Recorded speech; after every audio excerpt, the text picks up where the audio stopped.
Good afternoon, good evening, everyone on Zoom and on Facebook. I would like to welcome you to the first session of Mishnah in Depth Gittin, where we have the pleasure of learning for this chunk of mishnayot with Miss Leora Balinsky. This class is a project of Drisha's Rifka Rosenwein Mishnah Division and is sponsored by her family in her memory.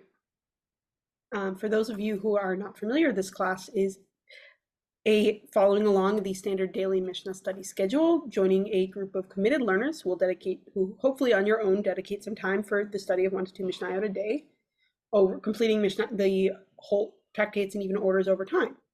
And to help you on your Mishnah Yomit project, Drisha's Mishnah Yomit program includes a weekly Mishnah Yomit be'iyun shiur, where you will have the opportunity to review portions of last week's material, go in deep into select elements of the text, with a community of learners. And for everyone who's joining in who has not had the pleasure before of learning with Ms. Balinsky, I want to introduce her. Leora Balinsky teaches Torah at Midrashet Amudim, where she is a Ram and Mashgiach Ruchanit. She has studied philosophy from Barnard College and is currently completing her master's in social work at Tel Aviv University. She's also an alumna of Yeshivat Drisha, where she learned for 3 years. She also has learned in the SKA Beit Midrash in Migdal Oz, and in the Center for Modern Torah Leadership with Rabbi Clapper, who some of you may know as the husband of one of our teachers, Dvorah Clapper. She also is a Kala teacher and a resident of Yerushalayim. Ms. Balinsky will be sharing sources today on her end, and I will have them for students by email later. And with that, I want to hand things over. Okay, Kayla, thank you so much. I am so excited to be here and to be doing this, particularly as part of the Rifka Rosenwein Mishnah project. I was not zocha to know Rifka Rosenwein when she was living, but Rifka Zichron Levrach is the mother of my dear friend Miriam, and I also know her siblings, and I feel like I know her through them. And so it's really powerful to be able to be a part of this project. So welcome to Masachet Gittin. I don't know how many people here have been following along with the Mishnah Yomi schedule and with the shiurim until this point. And so I'm really excited for those who are continuing something that they've already been doing, for people who might be joining in as something new for them. And I'm really excited to be embarking on this together. Mishnah Gittin is about divorce, about the divorce proceedings. It's also not only about the divorce proceedings, and we are going to be talking about the various topics that this Masachet covers under the blanket of divorce proceedings. And I just, before we get into the meat of things, I wanted to speak a little bit about how this is going to go. And the way it's going to go is that it's going to be pretty eclectic. There are different ways of learning Mishnah that people might have encountered. Some people really learn Mishnah. Right in Torah Sheba'al Peh, we have in the Talmud, we have the Mishnah, and then we have the Gemara, which some people say is a commentary on the Mishnah. That's one way to think about it. And oftentimes when people learn Mishnah, they really learn it almost as the shorthand for what the Gemara has to say afterwards. And so they look at the text of the Mishnah and they sort of see what the Gemara is saying in it. And so it's almost a mnemonic device, essentially, to know what the Gemara ends up saying. And others look at the Mishnah as its own independent entity. And I know that this was a method that was employed in particular by Rabbi Dr. Avi Walfish, who taught one of these previous Mishnah Shiurim. And so I feel a lot of awe in teaching in the same series as him, as well as in the same series of tremendous rabbis and Rabbanit who I look up to greatly. So it's really a privilege to be here with all of you today. And so I think sometimes I'm going to be zooming out, sometimes I'm going to be zooming in. It somewhat depends on what I'm feeling that week. And so I'm excited to be doing that with all of you. And I welcome at any point, please ask questions, be involved. I'm going to ask people to read if they're comfortable doing so. No pressure, but I would love if you could read for me, because it's hard for me to talk this whole time. And yeah, I'm so excited. So let's get started. I'm just gonna outline briefly what we're going to be doing today.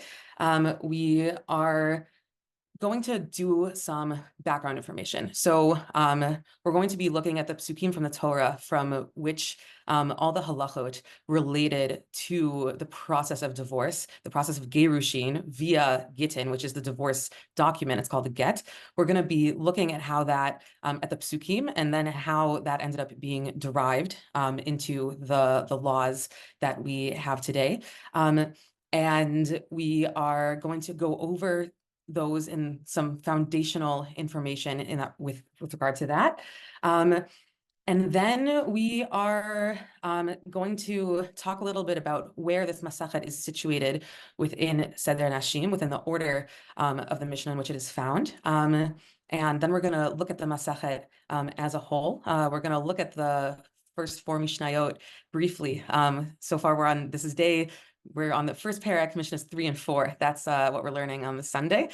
So we're gonna look at those. And then I'm gonna also talk about the bigger picture of the Masachet a little bit more.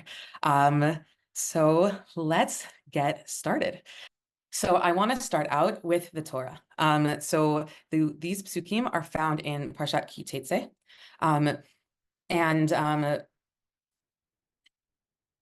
What's very interesting about these psukim is that they can be read, which is true of many psukim in the Torah, thank God, which is what makes our Torah so rich, but they can be read in a variety of ways. So what I have here actually is two different translations, flipping back and forth. We have the Contemporary Torah JPS 2006 translation, and we also have the Koran Jerusalem Bible translation. So I'm going to ask people to, before they look at the translation, to just, I'm going to be reading the Hebrew, or someone's going to be reading the Hebrew and we'll be translating it.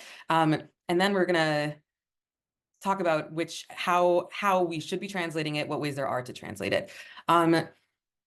So let's look at Pasuk Aleph. I guess I'll start off reading. Why not? Ki kach ish isha uve'ala v'haya im lo timtza chen be'enav ki matza va'ervat davar v'chatav la sefer kritut v'natan bi'ada v'shilcha mebeito. So when a man takes a woman, we can understand that takes a woman as a wife, and becomes her husband, va'ala, the word va'al meaning husband, / owner, but husband in this context. And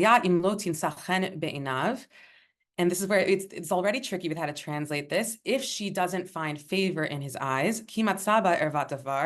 because he found in her something unseemly, maybe, or the word ervat davar, we can understand that literally is related to arayot. The word arayot, prohibited sexual prohibition, some sort of that matter, or he found in her some nakedness. And he writes for her a book of separation, venatan be'ada, a scroll of separation, venatan be'ada, and he puts it in her hand, and and he sends her from his home. So that's where we start off. The question that we have is really how we translate this word ki at first and the rest of the pasuk. So if we look now at the Contemporary Torah JPS translation, would someone be willing to read this first verse in English for me here? Any volunteers? Oh, thank you. I'm happy to do it, but also if I see Rachel Chaya, so I'm going to unmute you. Hi. Thank you. Sure. A man takes a woman into his household as his wife and becomes her husband. She fails to please him because he finds something obnoxious about her, and he writes her a bill of divorcement, hands it to her, and sends her away from his house. Thank you very much. So what we have in this translation is it's like we're being told a story. Like this is something that happened, right? A man did this, she didn't please him, and so he writes her this thing. And then if we continue in the psukim with that, we essentially continue the story where we have the Yatzah mi beito, the halcha, the haita leish acher.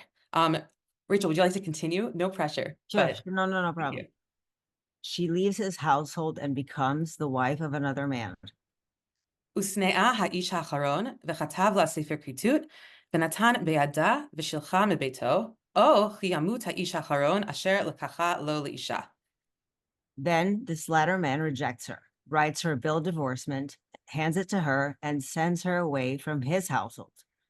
Or the man dies, who had last taken her as his wife. Lo yichal ba'ala harishon asher shilcha lashuv lekachta liot lo leisha acharei asher hutma'a ki toiva hi lifnei Hashem velo tachati et haaretz asher Hashem lokacha noten lecha nachala. Then the first husband who divorced her shall not take her into his household to become his wife again, since she has become defiled. For that word would be abhorrent to Hashem. You must not bring sin upon the land that your God Hashem is giving you as a heritage. Okay, thank you so much. Was that the way Hmm? was that right the way I read it in English? Yeah, absolutely. Thank you. So what we see here is what we're told is this is a case that happened where a man took a woman into his house. He wanted to send her away. He wanted to divorce her. And then he divorced her. She became the wife of another man. And then that man rejected her. And then, or he passed away. We are then told the law. We're then told that's where the command ends up coming in, the mitzvah element ends up coming in, is that the first husband who divorced her cannot take her back. And so what we're looking at right now is, and we're going to contrast it with the following translation that comes afterwards. We have, and I might be pronouncing these words wrong because these are the type of words that one reads and doesn't necessarily say out loud unless one were in, I'm not sure, law school, I'm not sure, but protasis and apodosis, is that correct? Anyone know? Okay, great. But it essentially refers to when you have a statement, when you have a statement that is trying to tell you something, there's part of it that's just sort of the conditional sort of, that's laying out for you the case or the circumstances, and then there's the consequence. So the if is the protasis, and the consequence is the apodosis. My apologies to everyone if I'm butchering that pronunciation. Where basically the question is, where does the law come in? So if according to this reading, which is also when I look at these psukim without anything else that I know in mind, that's what it seems to be saying, is it's describing a case of a man who takes a wife and then divorces her. And then what the Torah is telling us with that is that he can't take another wife again. He can't take that wife back again, after he divorces her and she is with another man. Now let's look at how this translation of the Koran Jerusalem Bible, which also matches how these psukim are understood by Chazal. So what I have in bold basically is the consequence or the prescriptive element, what you are supposed to do. So again, in the first translation that we looked at, the only thing that is prescriptive here is you shall not take her into your household and you must not bring sin upon your land. Whereas here we have much more, starting from the first pasuk.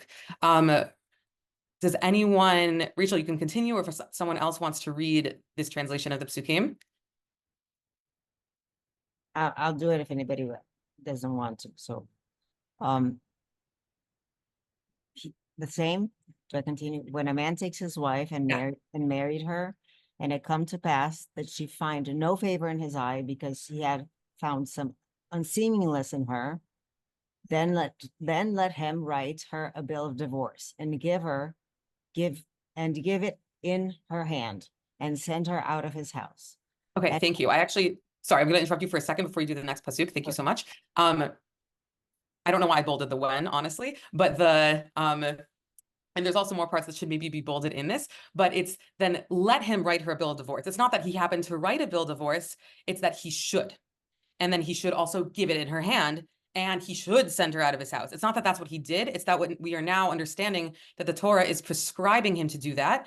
And now we see that the if element, the protasis element, is only, can you see my cursor? Yeah. Awesome. So that's only up to here. So we see as if a person, if a man marries a woman and she does not find favors in his eyes, then this is what has to happen. And we'll continue to see continue to see the consequences of that for the rest of the psukim. Rachel, if you could continue. And when she is departed out of his house, she may go and be another man's wife. Do I continue? And if the latter husband hate her and write her a bill of divorce and give it in her hand, and she send her out of his house, or if the latter husband who took her to be his wife should die, then her former husband, then her former husband who sent her away may not take her again to be his wife after she is defiled. For that is an abomination before the Lord, and thou shalt not cause the land to be sinful, which the Lord thy God gives thee for an inheritance. Great. Thank you so much. So we see now that this first pasuk, rather than describing a scenario, is actually telling us exactly what a person should do when they want to get divorced. And by person, I specifically mean what a man should do when he wants to get divorced. So we are now going to look more at this pasuk. So this pasuk aleph becomes the foundational pasuk from which all of the Doraita halachot related to the process of divorce, related to the process of gerushin, is derived. And so what I have here is showing how already in the Midrash Halacha, different words and different phrases were understood to be derived as saying different things. So we derive something from Vaya im lo tinsechen be'einav, and we're about to look at that in the Rambam, and Kimat Saba davar, and the word v'chatav, and the word v'chatav la, and the phrase v'chatav la sefer kritu, and you should write for her a bill of divorce. And the phrase sefer kritut v'natan be'ada, and the words on their own v'natan be'ada v'shilcha mebeito. So we have basically, this pasuk is mined to its depths for every single thing that we could possibly know about how divorce works. So we are now going to briefly look at the Rambam just to get a sense of some foundational principles regarding the process of gerushin from within his Hilchot Gerushin that will be relevant throughout our study of the mishnayot of Gittin. So there are 10 things that the Rambam enumerates. The first, shelo yigaresh ha'ish ela b'rtzono, that the man must voluntarily initiate the divorce. I'm already going to pull this slide up here. And we learn that from the words v'haya im lo timsa chen be'einav, if she does not find favor in his eyes. So that means that he has to be the one who does it, who initiates. V'shigaresh b'chtav v'lo b'davar acher, and that he must effect the divorce by means of a written document and through no other means. So we learn that from the words v'chatav, and he writes. V'shiyeh inyan haktav shegirsha v'sira mikinyano. And that this document must communicate that he's divorcing his wife and releasing her from his domain. We learn that from v'shilcha, that he's sending her out and fully releasing her. V'shiyeh inyano davar hakoret beino levena. And that that it should utterly sever the connection between the husband and his wife. And we learn that from the words sefer kritut, a bill of divorce or a bill of separation, so that they have to be fully separated on account of this bill, account of this get. V'shiyeh nichtav lishma. And this is a very important one that's going to come up a lot. And that the get should be written specifically for the sake of the woman being divorced, meaning it has to be written for the woman but being divorced. It can't be just a generic document. And we learned that from the words la. And the pasuk says, v'chatav la, he writes for her. So it really has to be for her. And then 6, v'shelo yeh mechusar ma'aseh achar ktibato ela netinato la, that once the get is written, there should be no action except it's transferred to the woman. That basically there should be, once it's written, it should be given to the woman. And we learn that from the juxtaposition of the words v'chatav and v'natan, that he writes it and he gives it. And that he has to give it to her, that he actually has to give it to her. We learn that from the words v'natan be'yada, he puts it in her hand. That he gives it to her before witnesses. That actually we learn from a different pasuk, but we have a juxtaposition where we have what's called a gzera shava, a type of way of learning halachot from one pasuk to another based off of a shared word. So in our pasuk it says ervat davar, a matter of nakedness, an unseemly matter, and in Zvarim yud tet tet vav it says al pi shnayim o sheshay edim yakum davar. The matter will be established based off of 2 or 3 witnesses. So the fact that it says matter in both places, that teaches us that we also need witnesses here. Veshin enula b'torat gerushin, and that he should give it to her for the sake of divorce. When he gives her the document, it should be in order to divorce her. And we learn that from the words that are near each other, sefer kritut v'natan biyada. So it has to be a sefer kritut that he's putting in her hands. It has to be a scroll of divorce that he's putting in her hands. V'shia bal o shlucho hu shenotno la. And that it has to be the husband or an emissary of his or a messenger of his who is putting it in her hands.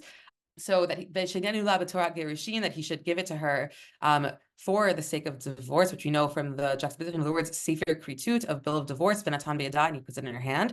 And shia bal o shlucho hu shenotno la. It should be the husband or his agent who are the ones who give it to her.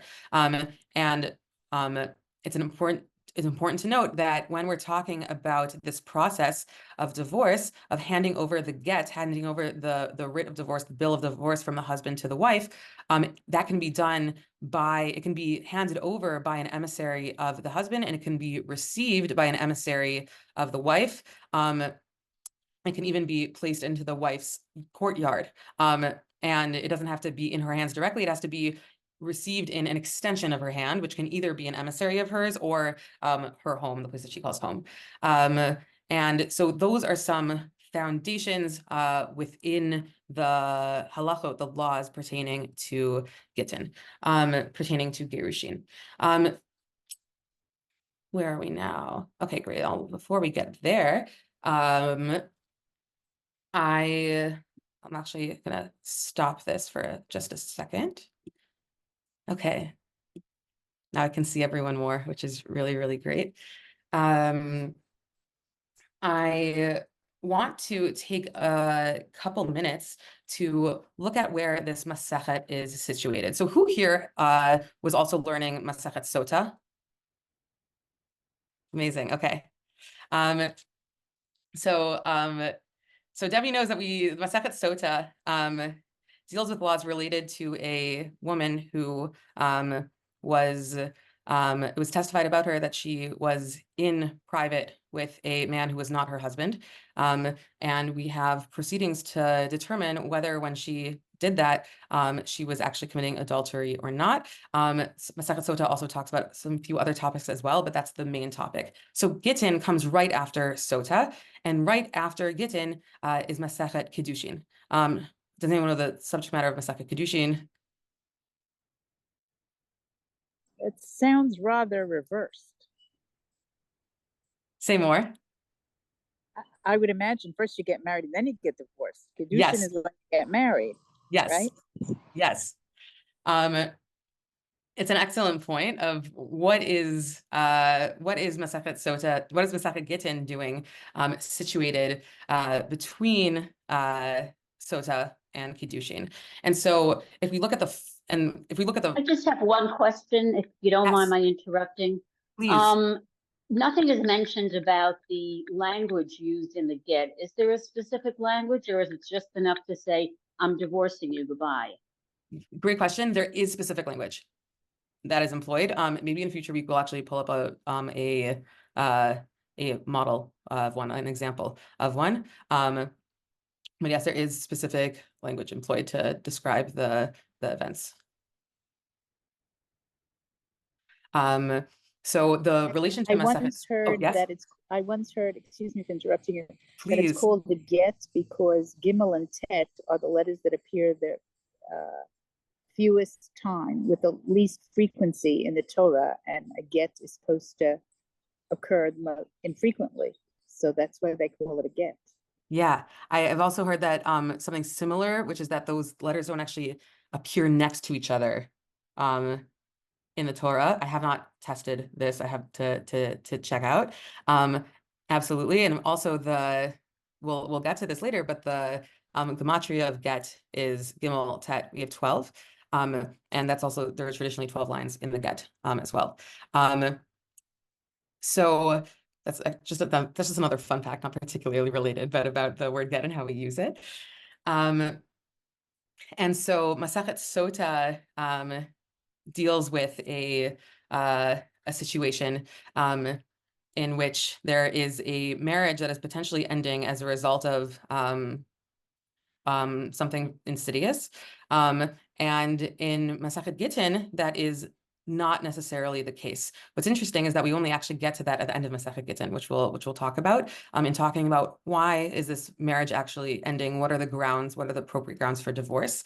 And just also a note that the Rambam happens to actually place Gittin before Sota.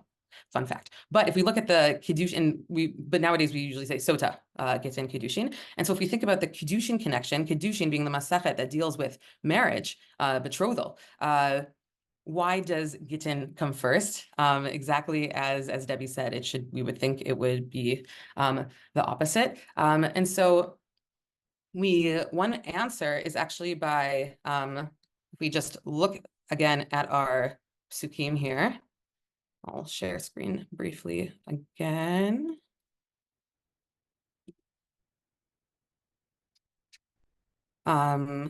Excellent. So if we go back here, we have this pasuk, right? This pasuk aleph is really where we learn all the halachot about gerushin from. And then pasuk bet says, "Yatzam bebeito v'halcha v'hayta li'ish acher." She becomes married to another man. So because it starts talking about another man, therefore we go ahead and learn about that process immediately afterwards. Another understanding is one that is just technical about both the placement of sota and the placement of both really about it's somewhat technical, which is that the masechtot are generally always, with one exception that might not necessarily be an exception, listed in descending order of chapters. And so within each seder, within each order. And so Sota, Gittin, and Kiddushin all have 9 chapters. That doesn't fully explain the ordering, but it explains why they are clustered around each other. Another answer, which is one that people say tongue-in-cheek, but I actually think there is potentially a lot of wisdom in, is that people say, why is Gittin before Kiddushin? And this is, I guess, a folk answer, is because you are being makdim refuah or trufa lamaka, because you are putting the solution. Antidote. Thank you. That's the word I was looking for. You're placing the antidote before the ailment, before the ailment. And people say that tongue in cheek, but I think that there actually is tremendous wisdom there in knowing that not all marriages are necessarily supposed to continue. And the fact that we have a way and a procedure for recognizing that and getting out of that is significant. And we're going to relate more to that at the end of class today. And so I briefly want to just give a little layout overview of what the topic of this masechet is in terms of the psukim. Perhaps it can be said that discussing the things that can go wrong with a marriage and knowing that ahead of time gives a sort of weight to your decision to get married finally in the end. I like that. You know, weigh that heavily, you know. Yeah, meaning know that what you're doing could potentially end in something that is less pleasant, perhaps. And also, especially in the end of the masechet, that's where we see we see the element of marital strife come into the picture, and have that awareness, that you're doing something serious, and maybe that should be something that you keep in mind before you go ahead and do this. Absolutely. So in terms. Yes. Sorry, I have a question. You said the word prothesis, which is, if I understand correctly, I'm Brazilian, so I don't know English all that well, but my understanding is that means like a substitute for a limb. So does that mean that when you divorce a man, that different word. So you're like the word like prosthetic is what you're thinking of, I think? No, prothesis actually means that. Oh, so you're teaching me. So I was using a more academic term for when you're looking at a piece of text that is often dictating law. There's the part that's the conditional element that is telling you how that is telling you the circumstances, and then that's followed by the consequences. So the word that I was using was referring to the conditions. Yeah, sorry. The hypothetical. Exactly. The hypothetical. That's another way of putting it. Yeah. Okay. Okay. Thank you. So just to briefly go over the Masachet as a whole, very briefly, because then I want to get into the actual meat of the Mishnah that we've learned so far. The first parak is we go and we'll see it, but we delve right into discussing issues of delivering the get, delivering the writ of divorce, the get to the woman from someone who is overseas. That's right how we start off. But we talk about delivering the get to different places, and then we also actually compare slaves to women as a consequence of that, of looking at we compare the bill of divorce and the bill of emancipation for a Canaanite slave. The second chapter deals with writing and signing and also of the get, and also the emissary, the shaliach's proclamation of bringing the get. The third parak deals with the issue of having to write the get for the sake of the woman, as we discussed, and also discusses cases of doubt and interruptions with regarding to writing and giving the get. The fourth parak, most of the fourth parak and most of the fifth parak is where things get very interesting, because we have a bit of a tangent, seemingly, where we talk about all these takanot, all these enactments that were made for the sake of tikkun olam, for the sake of repairing the world. And I'm very excited for the week that we are going to be discussing those. It's some of my favorite sections in the entire Mishnah. The end of fifth parak continues with things that we do for darkei shalom, for the sake of peace. The sixth parak is details of writing and delivery. The seventh parak is what happens when you make conditions when the man divorces the wife with conditions as a part of it, which conditions work, which conditions do not. And the eighth parak continues with more details of writing and delivery, and with the last Mishnah finally talking about dispute with regard to the acceptable grounds for divorce. And so now let's actually take a look at the mishnayot, finally, after this long preamble, but I wanted to give some necessary background info. And let's take a look. Here we are.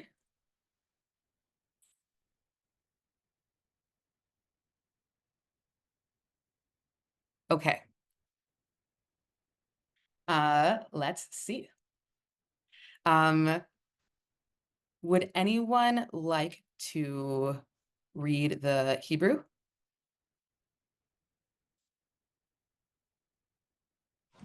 I can read it. Great, thank you. So yeah, read the first line, and can I actually have another volunteer to read the English? I'd be happy to do that. המביא גט ממדינת הים צריך שיאמר בפניי נכתב ובפניי נחתם. Great, thank you. Anyone want to take the English? I can also, maybe I'll just explain it actually, just for the sake of time, because this English also we have some holes in it, which makes sense, but one who brings a bill of divorce from Medinat Hayam, from overseas. So we're talking about Medinat Hayam, where presumably this mission is in the context of Eretz Yisrael. So we're talking about to the west. Overseas, he has to say that, so that this emissary has to say that the get was both written before him and also signed before him. Signing meaning of the witnesses, as we discussed, that the Rambam tells us that the get has to be in the presence of witnesses. Okay, can you continue? רבן גמליאל אומר, אף המביא מן הרקב או מן החגר. רבי אלעזר אומר, אפילו מכפר לודים ללוד. וחכמים אומרים, אין צריך שיאמר בפניי נכתב ובפניי נחתם, אלא מביא ממדינת הים והמולך. ומביא ממדינה למדינה, במדינת הים צריך שיאמר בפניי נכתב ובפניי נחתם. רבן שמעון בן גמליאל אומר, אפילו מהגמוניה לגמוניה. Thank you. Excellent. So we now see different opinions. So our Mishnah starts off with saying that if you are bringing a get from overseas into Eretz Yisrael, you have the emissary has to say that the get was both written and signed in front of him. And now Rabban Gamliel says, even if you're bringing only from Rechem and from Cheger, did anyone by chance like learn this with a commentary that explained what those places are? I did. Great, tell us. They are places that are mentioned in the story of sending out Hagar. And yeah, and the Targum says that yeah, it's interesting to me, like Hagar like might be related to Hagar. There are places I think to the east, to the southeast of Eretz Yisrael. Yeah, absolutely. And they're otherwise also referred to, and Rashi tells us this, as Kadesh and Bered. Thank you very much. And so these are places that are not in Medinat Hayam. They're places that are near the border of Eretz Yisrael on the other side. And same with Rabbi Lezer's statement where he says, Kfar Ludim LeLud. Lud is understood as a town that's right on the borders of Eretz Yisrael. Lud is inside Eretz Yisrael, and Kfar Ludim is like 3 out of 4 sides of it are actually included in Eretz Yisrael too. So both Rabban Gamliel and Rabbi Eliezer say that these also, an emissary who's coming from these areas also needs to declare that the get was written and signed in his presence by the witnesses. And then we have the sages, the chachamim, the rabbis disagree, or maybe not actually. We can get into that. Who says that they only need to say this? They only need to declare that it was written and signed in front of them. The only scenarios are when you are going from Medinat Hayam, when you are going from overseas, and also when you are molich. Molich is delivering, meaning delivering from Eretz Yisrael to overseas. And before we get any further in this, I actually just want to pause and ask, how do you guys understand what this obligation is? Why is it necessary for this emissary to say that it was written in front of him and signed in front of him? And this can be based off of learning that you've already done. It can be based off of your own thinking about it right now, anything. I haven't learned this before. I'm Deborah. I'm wondering whether the machloket is about how far we have to go to confirm authenticity of a document.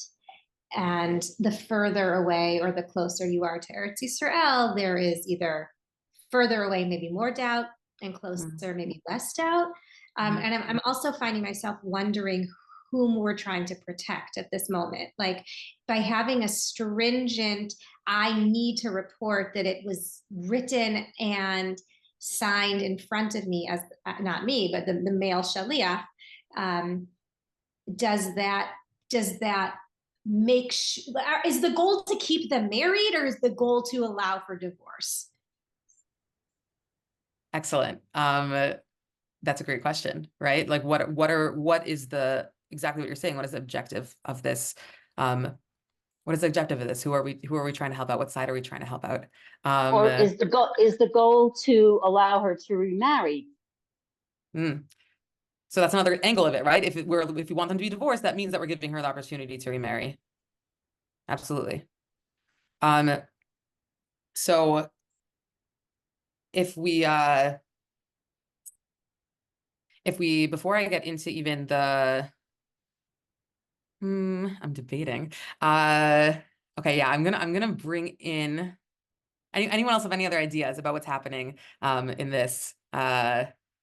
What is it about bringing get from overseas or from other places? Yeah. Well, maybe because if you're doing from outside of Israel from outside of Israel into Israel or vice versa, you need to probably has to be like a kosher witness, and he won't lie, theoretically, right? Or even the same way that for example today it's very hard to have paperwork if you're not not born religious. It's very hard to have paperwork proving many generations that you were Jewish. So what happens is you have someone, a rabbi or someone who's Shomer Shabbos and kosher or whatever, say, I know their parents, and I know this person is Jewish.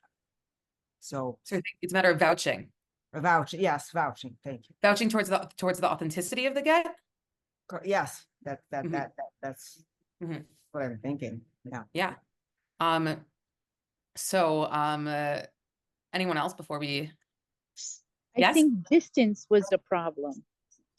Distance. Okay, say more. Yes, that in those days, the further you got, the more tenuous the nature of vouching, as somebody else just said, and making sure that there was validity to the witness, to the signature, to the document that you were connected with. So in order to make that document valid, you needed to have the witness attached to it. Because, you know, when they were talking about with the Sota or with Yibum, anytime they brought in overseas, things got mucked up. So overseas has been a theme through a lot of the Mishnayos, that there was a problem there. Absolutely. So the idea you're saying is that when you have an emissary come who isn't himself a witness exactly, but he is kind of attesting to the fact that he's testifying to the fact that there are witnesses present who saw this, that's serving the function. Sigal, sorry, I see your hand now. No, this is, I think, in line with what I was going to say. This procedure guarantees that there is a single messenger between the get and the wife. Otherwise, it would be Reuven gives it to Shimon, who is a witness, who gives it to Levi, who is a witness, that Shimon said, and he said, and the possibility of making a mistake in the name even becomes much bigger than if a single person who witnessed the divorce is the person to bring it to Eretz Israel and to the wife. Yeah. And the bigger the distance is, the more likely it is that you may need a chain of messengers to bring the get all the way to Eretz Israel. So this sort of rules it out. It has to be a single person, and a person who literally observed the signing. Observe the signing. Yeah. To prevent that noise, to prevent that, the broken telephone potentially. Yeah. Very interesting. But going back to allowing the idea that, you know, we had asked who's this for, the wife or the husband, unless she is guaranteed that her divorce will not be, that he won't renege on it in some way, she can't go ahead with her life. So these witnesses come to test that he actually gave her the divorce, and he can't go back and say, no, that wasn't mine. She's really still my wife, and if she got married to somebody else, she's in trouble with that. So absolutely. And I think that relates, just if we go forward a slide, to the two opinions that emerge in the Gemara relating to what was the reason why in Medinat Hayam, why did you have to bring, why did the emissary, the shaliach, have to say b'fanai nichtav v'fanai nechtam, that it was written and signed before him? And so we have two opinions. The first opinion is of Rabbah. And this is one that actually didn't come up in the discussion. Rabbah's is much, we have Rabbah, it's also very confusing. We have Rabbah, Reish Bet Hey versus Rava, Reish Bet Aleph. So keep in mind that distinction. I'll try to pronounce them very clearly differently. Spelling them differently in English also helps highlight the one letter difference in Hebrew. But Rabbah says that the reason why you require the emissary to say this is because she'ein beki'in lishma, that the people outside of Eretz Yisrael have a less of a strong connection to halakha, less of a strong connection to the Torah, and therefore they're just not aware of the halachot enough.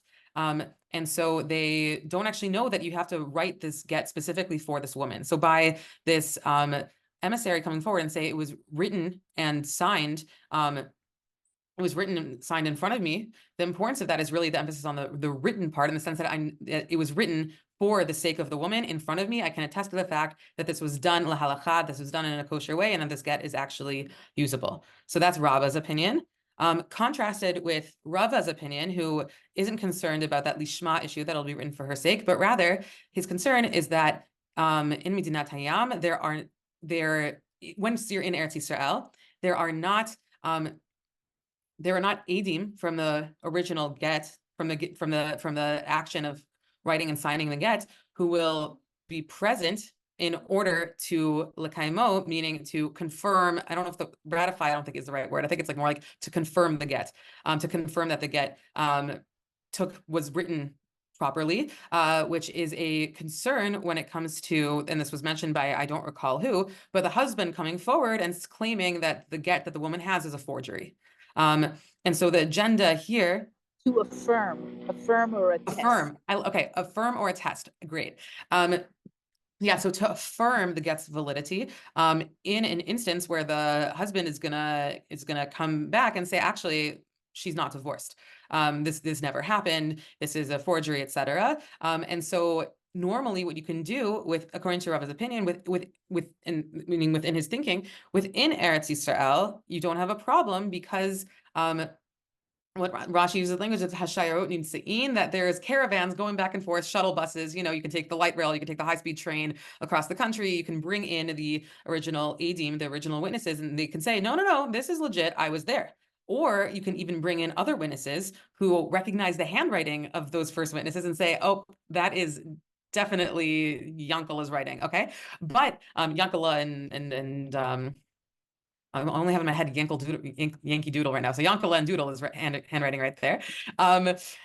As opposed to when you're overseas, that there isn't the capacity to do that. So therefore, the emissary coming and saying that is in effect doing the act of affirming the get in and of itself by him doing that. And so that is a lens basically that the Gemara uses then to understand every other clause of the Mishnah of what each would say basically to describe those opinions. And I don't think we're going to get into that out of a shortage of time. I do just want to briefly go over the subject matter of the other mishnayot that we have so far. Normally, we're not going to go through all the mishnayot of the week because it's going to be very many. Today, we only have 4 because we started yesterday and we only made it up to 4 today. So we will go through it where we are now defining boundaries. Where Rabbi Yehuda Omer Merekem Mizrach Verekem Kemizrach.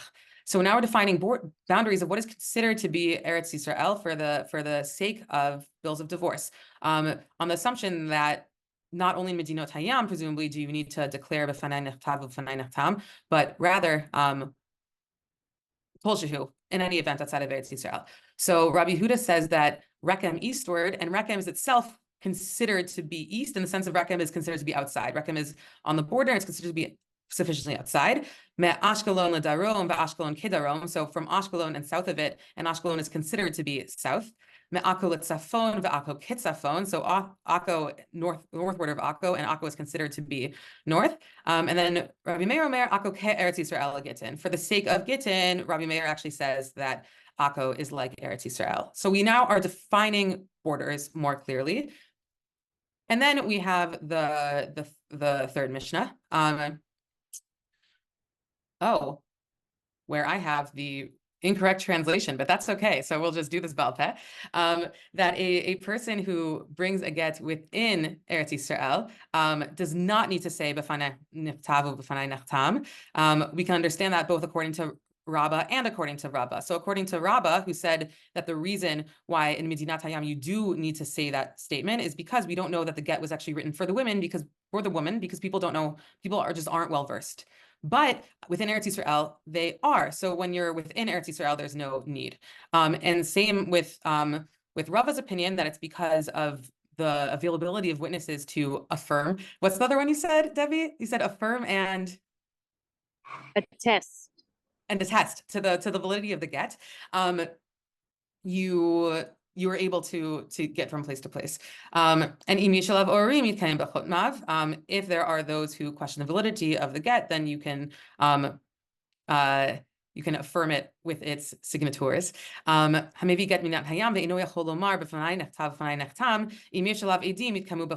say we have a situation in which a person is unable to say this statement of b'fanai nechtav that was written in front of me, b'fanai nechtam that was signed in front of me. There's 2 explanations that we have here. One is that a fairly unlikely scenario, but that a person was able to speak and then became a deaf mute. And by the time he got to Eretz Yisrael and was no longer able to say this. Another explanation that is slightly more maybe common is that or likely is that the the person was didn't actually witness both parts of this. So he wasn't actually able to attest this. So we say that in that scenario, the get doesn't become unkosher or anything, but rather it doesn't become pasul, but it just has to be affirmed by its signatories. That's our Mishnah Gimel. And finally, Mishnah Daled. And this is gonna be the mishnayot Hey and Vav relate to this Mishnah. Echad Gittin nashim ve'echad shiurei avadim shavu l'molich v'lamevi v'zo echad min hadrachim sheshavu Gittin nashim le'shiurei avadim.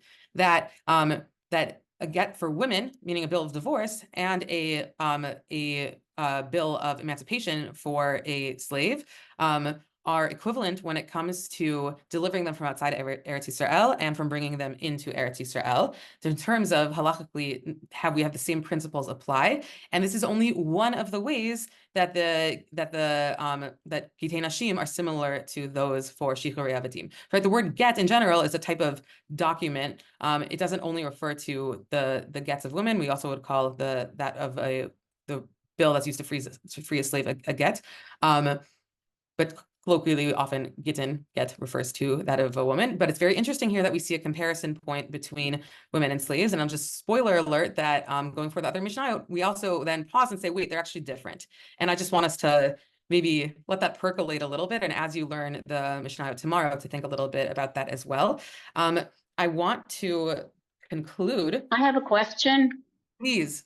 Mishnah Gimel ends up saying that even if he can't say the words b'fanai nechtav b'fanai nechtam, or he didn't actually witness it, the get is still valid.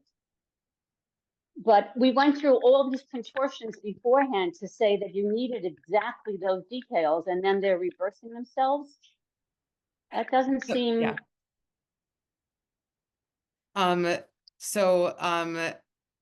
We have basically two different. This is really good for you to point out, because I think it. Relating back to the machloket between Rava and Rabba, this is very relevant. So, right, let's start with Rabba. The reason for Rabba why this statement was necessary was in order to account for a situation in which the witnesses aren't present or aren't easily accessible in order to affirm the get, right? So what their Mishnah and Mishnah Gimel tells us is that if those witnesses actually, if we can find them, then they are able to affirm the get, problem solved, because the fact that the shaliach didn't say that is only relevant insofar as it's not easy to get someone else to affirm that the get was legit, for lack of a better term. Whereas according to Rava, according to Rava. According to Rabba now, who says that the issue is of the get being written for the woman, this wouldn't seemingly help, right? Because, okay, the witnesses come down, that doesn't necessarily prove anything. That doesn't prove that the get was actually written properly. And it actually says in the Mishnah that he's talking about a specific case in which people in Mezinot Hayam actually were talking, this Mishnah is referring to a time period in which the knowledge spread and people became more knowledgeable. And we can actually have that assurance that the get was written properly for the sake of the woman. Did that answer a bit, Evelyn? Okay, thank you. So I want to conclude in 4 minutes, which is naturally, everything also always takes up more time than one thinks it will, with a fascinating article that I read by Dr. David Brodsky, who is a professor at Brooklyn College, and he wrote an article called Mishnah Gittin, Family Relations as Metaphor for National Relations. It's fascinating. If anyone wants to read it, I will happily share a copy. It's really, really interesting, and I'm only going to relate to a small part of it. Okay, Debbie, I see the thumbs up. I'll send it your way. What he points out is that we might expect that the Mishnah, the Masechet that is dealing with how we get divorced, doesn't actually matter, would actually tell us how to get divorced. But instead, it plunges us into this very, very specific case of one who is bringing a get overseas and through a shaliach and what you need to do. And that is a little bit strange. And then also he notes that the middle of the Masechet is seemingly quite tangential. The middle of the Masechet that I referred to that discusses matters of tikkun olam, that discusses all these takanot that were instituted by the rabbis for the sake of tikkun olam, for the sake of repairing the world. We can discuss what that means when we get to it. And then the end of the Masechet, which is dealing with like all the laws like pertaining to how to give the get and everything, we then end on the note of, oh, and by the way, here's actually the reasons why you can get divorced. Here's the reasonable grounds for divorce. And those three matters are like the beginning of the Mishnah, the middle of the Mishnah, and the end of the Mishnah are surprising and counterintuitive. And so he argues that during the rabbinic period, during the time of Chazal, this is actually the way that central themes of works were communicated is not by an introductory statement saying, this is what I'm going to be talking about, and these are the themes, but rather by looking at this overall structure and kind of reading between the lines, which is also why it's so important to look at mishnayot as their own independent work. And so his argument, and I'm only bringing up part of his argument, the broader part of the argument is very interesting. It compares it to like parts of the Gospels, and that's for anyone who wants to dig in a little deeper. I will so happily share, and I will email it to everyone happily. Sorry, I just saw that message. Rachel, yeah, I see a hand. Maybe not. Okay, so I have 1 more minute, so I'm going to say this really quickly. Sorry. So that essentially the central theme of Masechet is about boundaries that are renegotiated, and that the opening is marking the boundaries of inside and outside Eretz Yisrael, and pointing to divorce as an act of marking the same boundaries on an individual level. So we talk with these national boundaries, and really that's a precursor for talking about your own individual boundaries being renegotiated.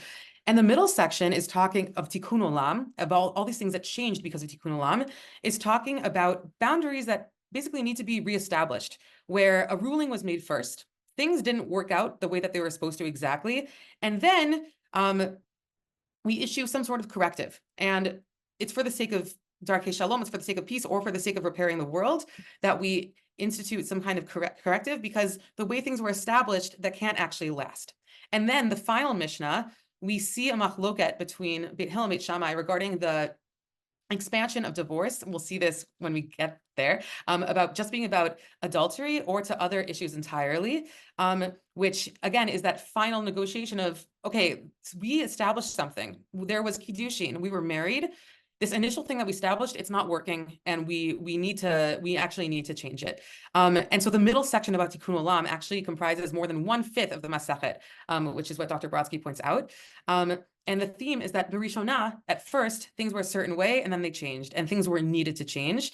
And divorce is viewed as the peak example of that. If things were a certain way, we thought they were okay, and actually we need things to change, and we need to issue ways of allowing people to change. So that is, oh, right on time I ended. Proud of myself, doesn't usually happen. So I hope that we can take that framing and that sort of bird's eye view of what's happening in this Masechet and carry it with us as we continue learning together, which I'm so excited to continue doing. Thank you everyone for all your insightful questions and comments, and please be in touch with me. Kayla, I don't know if you can put me in touch with people, if you can put out the email address or something along those lines. I'm happy to do that. That would be wonderful. I can also just write it here. Actually, I'll do that. Can you do that in thank case you all for joining. people have any questions? And I just want to say thank you everyone for coming and learning and making time for Torah. If you have any questions, please reach out to Leora Balinsky at gmail.com, or you can reach out to me at Drisha and I will pass along to her. Take care. Thank you. Thank you, everyone. Thank you, Kayla. Thank you very much. Chag Sameach. Chag Sameach.